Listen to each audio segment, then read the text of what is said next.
Rastafari is a black power movement with a spiritual nucleus. It is the only black power movement that come in the West that have at its center a spiritual awakening. And that is why Rastafari is so unique in the Western world. It's fighting for the liberation of African people, even though, especially in a reggae music, you hear people are twist it and turn it round to make it mean something different. That means white people all over the place now cannot jump up on a tongue about one love, one heart, let's get together and be all right. Yet still them don't go tell them family. These young white Rasta youth will come from Italy and Germany. Them don't sit down and talk to them parents about our struggle, our liberation. But when a reggae concert, them a jump about Jah Rastafari and a jump about this and this and that. And now we're the most red, gold and green. And I go like say them is more Rasta than you who come from Jamaica and who was talk about Rasta. How that possible? How we allow that? Because them a usurp our thinking again, just like how them usurp and tell us say Egypt, no in Africa. When we hear about Egypt, when I was a child and I hear about Egypt, I think say Egypt was a place in the sky. Because I never know says black people are build the pyramids them and all them something. I never know that. I never know that because all of a sudden you hear says some space people build the pyramid. We don't know says black people. As a matter of fact, we demonize Egypt because the Bible talk about Israel in Egypt. And most Rastas see themselves as Israelite. So them say, yeah, Pharaoh are wicked, Egypt this and Egypt that. Yet still Egypt is the one of the cradles of civilization. So how we make them do that? How they make we come to free them thinking. And them come to free them thinking and engulf it and push it in a way that we now start to say, yeah, well, you know, we are all one and we are all this and we are all that and all them something. Of course, we are all human beings. But there's a liberation struggle that is need to be won before we start talking about one love, one heart, let's get together and be all right. There's a liberation struggle that need to be fought from everyone away. Everyone away need to fight it before we can say, yes, this is that and this is that. Because we know say human beings is human beings. But it's not all human beings going to the craziness where black people are going through, where African people are going through. And if we don't find out and realize that philosophy, that whole one race superior is racism, we're always hug up this and hug up that and hug up that and then lose focus. We're going to lose focus and sell out Africa again. And Rasta will talk about this and Rasta will talk about that. Them go and go like say everything okay. Now when you see them all in Europe, just like the leaders them in Africa. When you go, me personally witness it. When you go to Paris, I will heap of them politicians. They pay white woman them they with. Nobody don't know that in them go to Africa. Because when them go to Africa, them go like say them is black and black and black and black. And when you see them in Europe in some party, up here white people them hug up and go to sleep with them. And you have Rasta. Musician and artists, them dep on tour. It's that them do. Them lose the post, them lose the focus. And that is what we need. We need a focus. Rastafari is a liberation movement. The translation of it from this manuscript is saying that Jesus Christ did have a wife. A news come out about this well, I don't know if it's an archaeologist, but she appeared to be a big scholar in the theological vibes there, you know, them theologians who is always digging up and finding things. Well, apparently this scholar, this woman who is a well-respected PhD, all the other accolades that them have on your name when you go through some big theological universities, them find a manuscript. And the manuscript is a very ancient manuscript, dated, well, they never put no date on it, but it's a long time manuscript them find. And this manuscript is said to have some words of Jesus Christ on it. These words is not in the Bible. So it's a new piece of the Bible them find. And some on papyrus paper. Them find it on the papyrus paper. And where it say, the translation of it from this manuscript is saying that Jesus Christ did have a wife. This is a serious thing because many people have been saying that over the years. But now, if this is legitimate, where you're going to hear about it, is that Jesus is making reference to his wife, Mary. Now, can you imagine all these nuns over the years who were celibate, we never want to have no sex because they are the bride of Christ? You can imagine all of these nuns get jealous and now say, oh, Jesus should have a woman with them. It's a terrible thing. Because they thought that they were the women of, or the bride. Because you know, these nuns married to Christ, you know. Them have an all ring, you know. Where them give them everything to Christ. And them sit up in these nunneries. For centuries it has been going on. Can you imagine if this, well, you know, them not going to accept it. Them not going to accept it. I don't care what we're finding fine and how legitimate it is and how historical it is. Them not going to agree with it. But all these monks will sit up in the monasteries who has been masturbating themselves and has been troubling little boys because them take oath of celibacy to the Lord. Figure years say now that them find words by Jesus Christ that him did have a wife. Now the Da Vinci Code, where did I go and kick up rumpus over the couple years ago, did state such. There is a movie named The Last Temptation of Jesus Christ, where it mentions such union between this woman that them call Mary of Magdala and Jesus Christ. And many other books have been written about the union between Mary and Jesus. My argument is that why is it that the Roman Catholic Church is so hung up on no sex? It's like sex is a sin from them time there until now. Them put a taboo upon sex. And we see sex as, I mean, the worst thing. It's a terrible thing, you know, because you have all a woman and una go on and you have all a girlfriend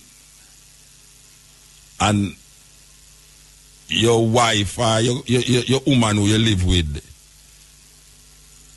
she will accept that you have a friend.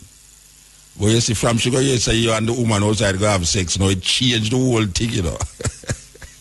It changed the whole thing now. So you can't just have a friend and like have no sex not coming right. And you have man who claims him love him woman, you know. Love her. And him say, yes, I know sex, you know, it's love, genuine love. And you see, if you remember what years she have sex with the next woman out there, I done him done with her. So love, sex stronger than love in the Western world where sex destroy people. Sex get you mad and some people take sex with love.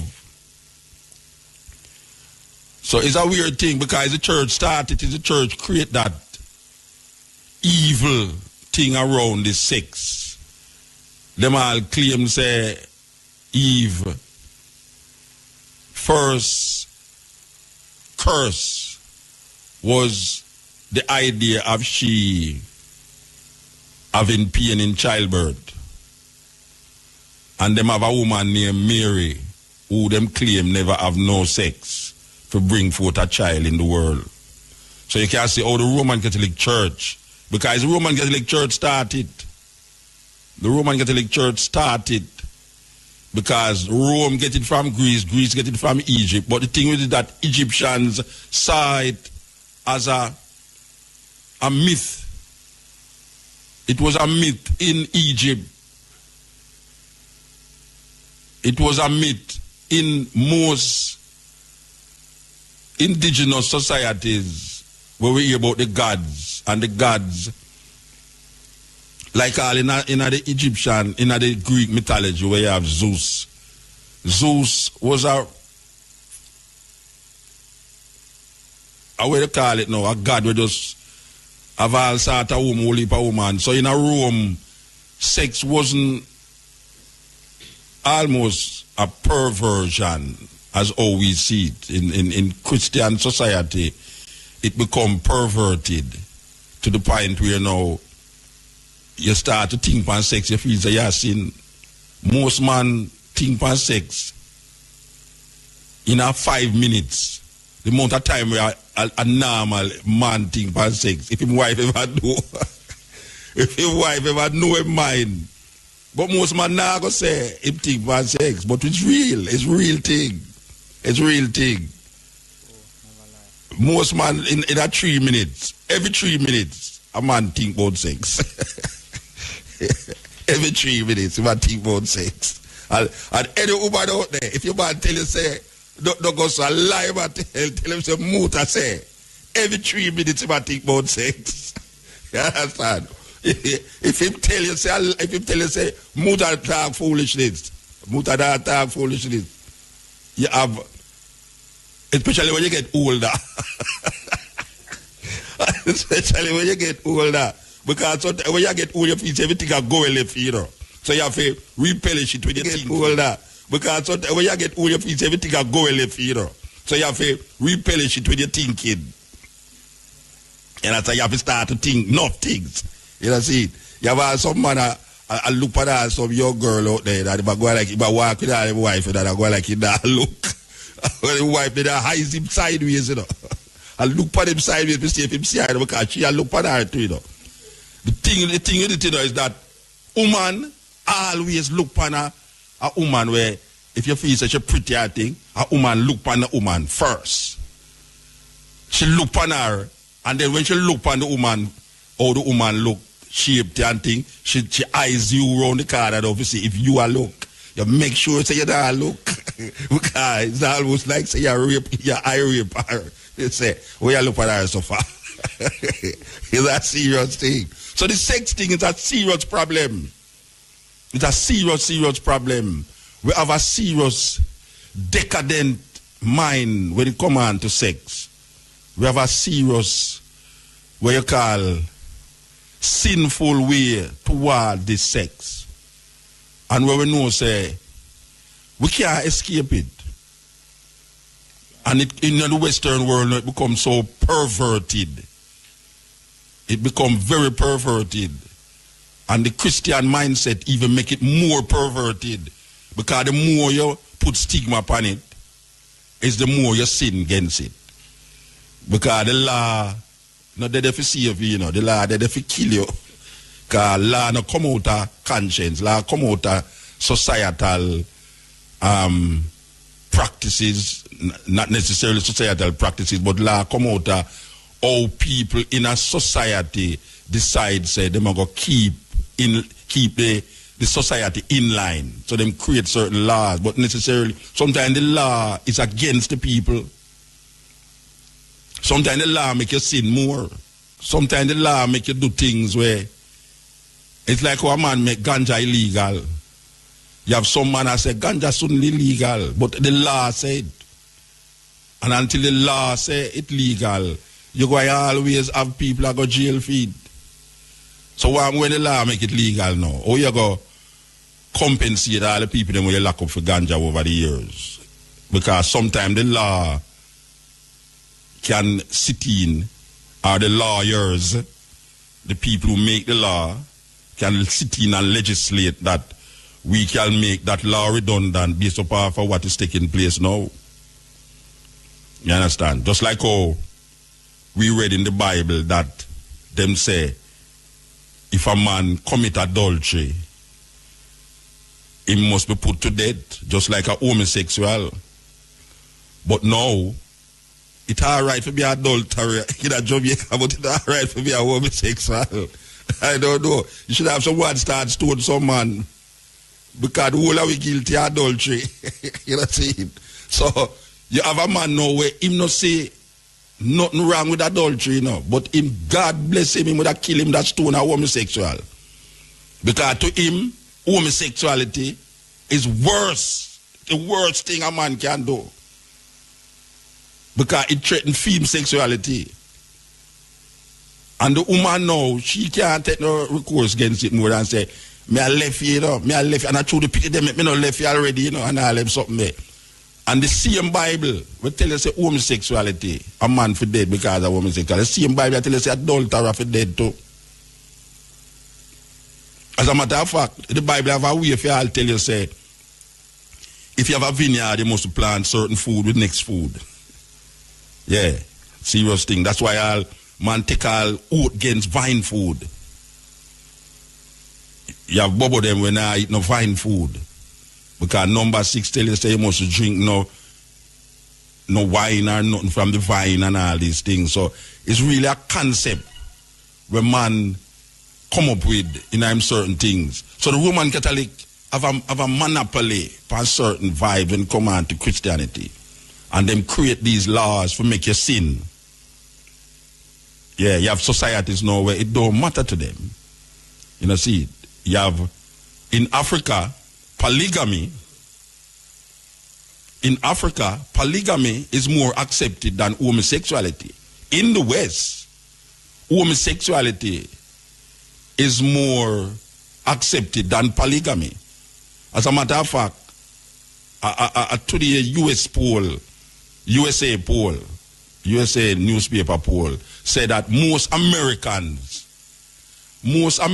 believe that polygamy is worse than homosexuality. Most Americans believe that polygamy is where a man have more than one wife. Monogamy is when a man have one wife or a woman have one husband. Polyandry is when a woman have more than one husband. And then now I hear about a new one here, polymony, where a couple is involved with more than one relationship and the whole of them agree with the whole heap of relationship where the whole of them have. So you have polygamy, where it's practiced in the most Eastern societies, including Africa. Like the president of South Africa, Zuma, he have 5 wives. He come here with one the other day. I don't know who I try to show off. But I know he have 5 wives, and everybody know he have 5 wives. Zuma, the president of South Africa, have 5 wives. And it's not unusual for a Zulu have 5 wives. In the Hebrew tradition, a man allowed to have like 7 wives. Me go to Cameroon, and me book a man, we have 72 wives. The man there is a mad man, definitely. Because one is enough for 2. I mean, you got away 3, 4, but when you got 72, the problem with him marriage, you know, is that. And it's a weird thing, because I see some things in Africa where it should have blown some people's mind, you know. I see a man, I sit down with them and I reason with them, you know. The man married to the 2 sisters, them. Him have, you know, Jamaican people kind of classity, you know, and I go like say something. Because when you go to a country, trust me, cousin and cousin, they're together, this and that, and family, this with the relationship, and all them something, and I go like it not happening, you know. But the man have him two wife, them his sister. We book a next one where this is weird. Like the two of them, the two people them engage. But the arrangement is that before they're married, the man can't deal with who he want to deal with, and the woman can't deal with who she want to deal with. But this when they're married now, they have to give a commitment to the marriage that way there. You're thinking at Jamaica, you could have engaged that woman. And I tell her, I say, all right, like come here, not married yet. I can't go and deal with my whole-time girlfriend. Should that chopper have a figure with a ring for it? Believe you me, the engagement ring. But it's different strokes for different folks, you know. In different societies, certain things happen, certain things work, where you would have looked upon as weird. You understand? But it's not really weird to them. Like, it's weird in America, especially in Jamaica, you know. I mean, the monogamous thing kind of stifling. Believe you me, monogamy kind of stifling. Consider and say, most man is by nature polygamous. And you can't work out a polygamy there in a country where tell you, say, boy, right now, if you go married, one of married, bigamy that is an unlawful thing. So Rome come and Rome set up certain laws and set up certain doctrine, and in them religion thing, them cars now. That's why you have so much pedophiles and so much priests where they the little boys, and the homosexuality is rampant amongst priests because they must stifle a certain part of them what is real. They must stifle it. You know, see? And through they must stifle it now, them turn to, well, part of the Bible they tell you to, in our Romans, when Paul talk about because of them perversion, the Lord give them up to unusual behavior. Men turn into men and women turn into women and all these things. So, them set up themselves, perversion, and then them now turn around now, and you who now accept these things now, you is seen as uncivilized, you is seen as not keeping up with the times. You understand? And if you don't accept these things now, you are labeled all sort of name, big name like homophobic and all these words where we never hear about. When me like a pick, me never know name homophobic. Me think was an instrument where people play. You understand? Although we hear some big word. But these paper, these papyrus that them find, or this woman find, I don't know how effective it's going to be upon the thinking of Christians. Because maybe you don't even hear about it more than so. You understand? Again. But as we say, we when we talk certain things all 2-3 weeks down the line, you hear it just coming at the newspaper then. But look out for that news there because it's going to be a serious thing.